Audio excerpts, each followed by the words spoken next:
ملک ابھی حالیہ year India flight حادثے کے صدمے سے باہر نہیں نکلا تھا کہ ایئر لائن کے ایک اور واقعے نے نئی تشویش پیدا کر دی ہے۔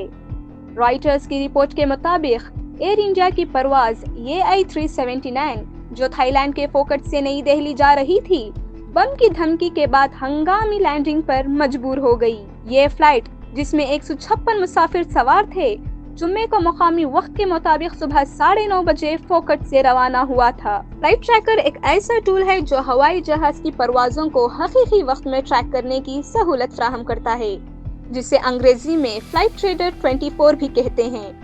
تو فلائٹ ٹریکر کے مطابق پرواز کے کچھ ہی دیر بعد اس نے انڈمان سمندر کے اوپر ایک بڑا چکر لگایا اور واپس پھوکٹ ایئرپورٹ پر لینڈ کر گیا۔ ایئرپورٹس آف تھائی لینڈ کے حکام نے کنفرم کیا کہ مسافروں کو ایمرجنسی پروٹوکول کے تحت نکالا گیا، مگر بم کی دھمکی کی حقیقت اور اس کا ذریعہ ابھی تک معلوم نہیں ہو سکا، اور ایئرپورٹس آف تھائی لینڈ نے مزید تفصیلات فراہم کرنے سے انکار کر دیا ہے۔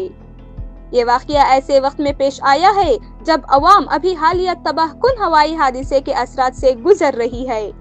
حالانکہ تمام مسافر محفوظ بتائے جا رہے ہیں، لیکن یہ دھمکی ایک مرتبہ پھر ہوائی سفر کے تحفظ پر لوگوں کے اعتماد کو کمزور کر رہی ہے۔